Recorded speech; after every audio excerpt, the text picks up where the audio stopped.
નમસ્કાર। ગાંધીનગરમાં રાજ્યનું બજેટ રજૂ થયા બાદ રાજકારણ ગરમાયું।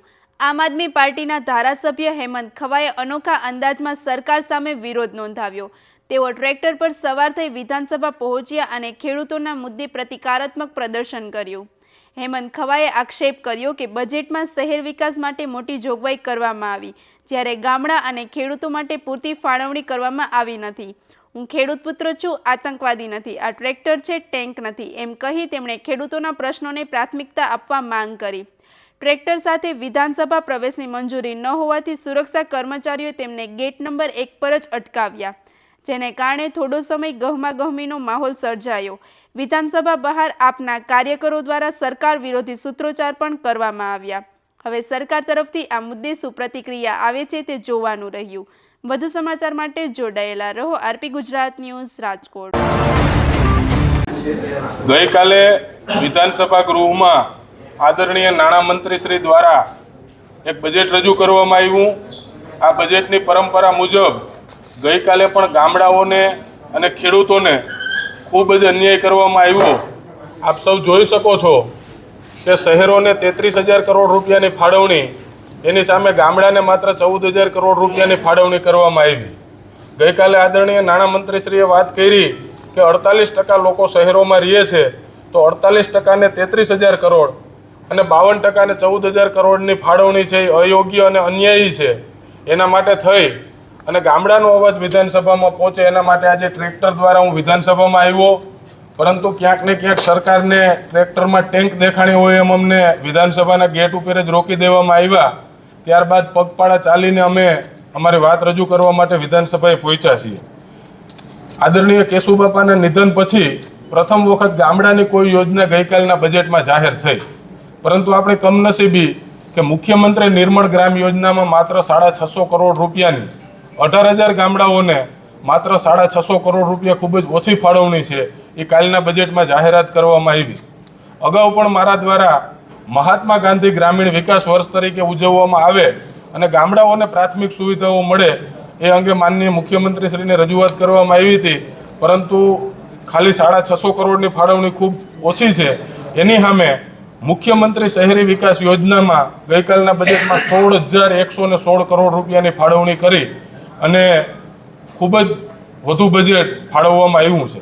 શહેરોનો વિકાસ થાય એમાં ક્યારેય વિરોધ ના હોઈ શકે, પરંતુ ગામડાના ભોગે, ખેડૂતના ભોગે શહેરોને વધુ બજેટ ફાળવવામાં આવે એ એકતરફી ન્યાય છે।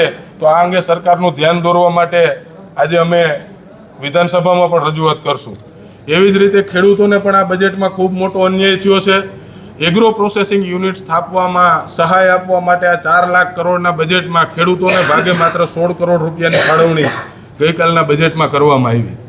એવી જ રીતે ખેડૂતોને સુધારેલી જાતના બિયારણ મળે અને ખેડૂતોનું ઉત્પાદન વધે એના માટે થઈ અને સુધારેલ બિયારણ માટે માત્ર 16 કરોડ રૂપિયાની જોગવાઈ આ બજેટમાં કરવામાં આવી, જે ખૂબ ઓછી છે।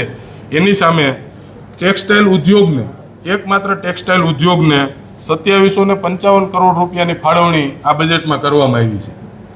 એવી જ રીતે સૌરાષ્ટ્રમાં, ખાસ કરી ગુજરાતમાં ખૂબ નવા ચેકડેમો બનાવવાની જરૂરિયાત છે, ત્યારે ગઈકાલના બજેટમાં માત્ર 896 કરોડ રૂપિયા નવા ચેકડેમ બનાવવા પાછળ ફાળવવાની વાત કરી। એની સામે અમદાવાદ અને સુરતમાં મેટ્રો રેલ ચલાવી શકાય એના માટે 2200 કરોડ રૂપિયાની જાહેરાત આ બજેટમાં કરવામાં આવી। તો જેટલી મેટ્રો રેલની જરૂરિયાત છે એનાથી અનેક ગણી વધુ લાખો ખેડૂતોને નવા ચેકડેમોની છે, તો ચેકડેમોની જે ફાળવણી છે એ પણ ખૂબ ઓછી છે।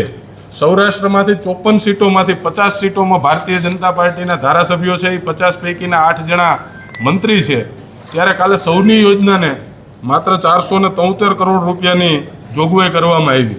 સૌરાષ્ટ્રમાં મુખ્યત્વે 11 જિલ્લા આવે છે, 11 જિલ્લાને 473 કરોડની ફાળવણી અને અમદાવાદ એક જિલ્લાને કે જ્યાંથી આપણા મુખ્યમંત્રી શ્રી આવી રહ્યા છે એ એક જિલ્લાને 600 કરોડ રૂપિયાની સિંચાઈની પાણીની કેનાલોનું નેટવર્ક બનાવવા માટેની જાહેરાત કરવામાં આવી। આમ સૌરાષ્ટ્રને, ખેડૂતોને અને ગામડાઓને આ બજેટમાં ખૂબ જ મોટા પાયે અન્યાય થયો છે, જે અંગે સરકારશ્રીનું ધ્યાન દોરવા માટે અમે વિધાનસભામાં અને રસ્તા પર પણ કાર્યક્રમો યોજી અને સરકારશ્રીનું ધ્યાન જાય અને આ બજેટમાં કંઈ સુધારો લઈ આવી ખેડૂતને, ગામડાને અને સૌરાષ્ટ્રને ન્યાય આપે એવી માંગ કરીએ છીએ।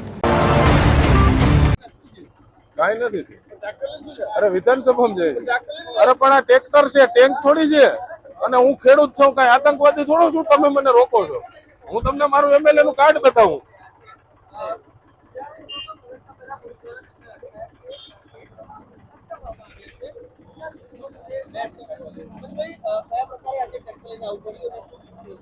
ગત રોજ બજેટ જે પ્રમાણે રજૂ થયું, બજેટમાં ગામડાઓની ખેડૂતોની ઉપેક્ષા કરવામાં આવી અને ખેડૂતોનું ટ્રેક્ટર આજે ખાલી છે. એ અંગે માનનીય સરકારશ્રીનું ધ્યાન દોરવા અંગે આજે ખાલી ટ્રેક્ટર લઈ ખેડૂતોનો પ્રતિક સમાન ટ્રેક્ટર લઈ અને આજે હું વિધાનસભામાં આવ્યો છું. વિધાનસભાના ગેટ ઉપર મને રોકવામાં આવ્યો છે. હું અધિકારીશ્રીઓને પણ કહું છું કે આ ટેન્ક નથી, આ ટ્રેક્ટર છે અને હું કોઈ આતંકવાદી નથી, એક ખેડૂતનો દીકરો છું. મારા જામજોધપુર લાલપુર વિસ્તારની લોકોએ મને મત આપી અને વિધાનસભામાં જવાનો અધિકાર આપ્યો. ગામડાને પૂરતા પ્રમાણમાં બજેટ ફાળવવામાં આવે એ અંગેની રજૂઆત છે. ગામડાને સતત ઘણા વર્ષોથી અન્યાય થઈ રહ્યો છે એ અંગેની રજૂઆત છે.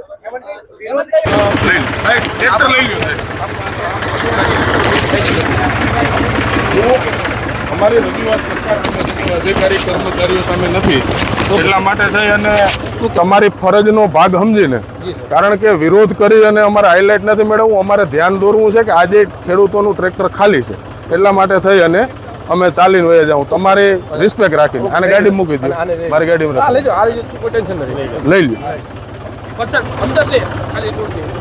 હા, અંદર નહીં લઈ પાણી આપજો. ટ્રેક્ટર ભાઈ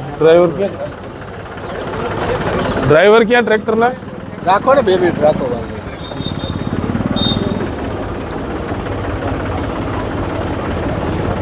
જલ્દી કરી લાઈવ છે, લાઈવ. ચાલતા ચાલતા કરી. એકવાર શરૂ તો થઈ જાય પછી ચાલવા માંડે.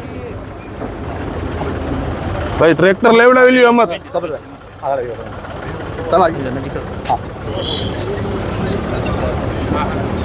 પૃથા, સૌથી પહેલા મારા કેમેરામેનને વિનંતી કરીશ કે અહીંયા ટ્રેક્ટર બતાવે અને હેમંત ખવા પણ મારી સાથે છે, એની સાથે પણ વાત કરીએ. ટ્રેક્ટર લઈ અને પહોંચ્યા આમ આદમી પાર્ટીના ધારાસભ્ય હેમંત ખવા અને પોલીસ દ્વારા અટકાવવામાં પણ આવ્યા. ટ્રેક્ટર વિધાનસભાની અંદર એટલે કે સચિવાલયની અંદર કેમ નથી જતું એ પ્રશ્ન આપણે પૂછીએ હેમંત ખવાને. હેમંતભાઈ, ગાડીઓ જાય, બાઇક જાય, બધું જ જાય, ટ્રેક્ટર કેમ ના જાય? આ સરકારની એ જ મજા છે. અહીંયા ખેડૂતોએ પોતાના પરસેવાની કમાણીમાંથી લીધેલા ટ્રેક્ટરને એન્ટ્રી નથી. કૌભાંડો કરીને કરોડો રૂપિયાની એસી ગાડી લઈ અને કાળા કાચ રાખીને વિધાનસભામાં કોઈ પણ જઈ શકે છે. ગુજરાતની જનતા આજની આ ઘટના જોઈ રહી છે કે ગુજરાતના ખેડૂતોને બજેટમાં અન્યાય કરવામાં આવ્યો, ગામડાઓને અન્યાય કરવામાં આવ્યો અને એનો અવાજ બુલંદ કરવા માટે જે અન્યાય કરવામાં આવ્યો છે એ અંગે સરકારશ્રીનું ધ્યાન જાય. ગુજરાતના ખેડૂતોનું ટ્રેક્ટર આજે પણ ખાલી છે એ સરકારશ્રીને બતાવવા માટે. હવે એક વખત ટ્રેક્ટર લઈને કેમ આવ્યા હતા? કેમ કે સામાન્ય દિવસોમાં તમે ગાડી લઈને આવો છો. ટ્રેક્ટર લઈને એટલા માટે આવ્યો, ગઈકાલે જે બજેટ રજૂ કરવામાં આવ્યું, બજેટની જે રજૂઆતો છે, બજેટની અંદર જે ફાળવણીઓ જોઈ તો આપણા ધ્યાને આવે. મર્યાદાથી અમારી લડાઈ પોલીસ સામે નથી, અમારી લડાઈ આ વ્યવસ્થા તંત્ર સામે છે અને અમે શાંતિપૂર્ણ રીતે અહીંયા અમે ધારત તો તમે અમને રોકીને આગો, તમે અમને નંબર વિનાનો એન્ટ્રી પાસ આપ્યો છે, પણ અમે તમારી સાથે ઘર્ષણ કરવા નથી માગતા. તમારી ને અમારી કોઈ લડાઈ નથી. આવો.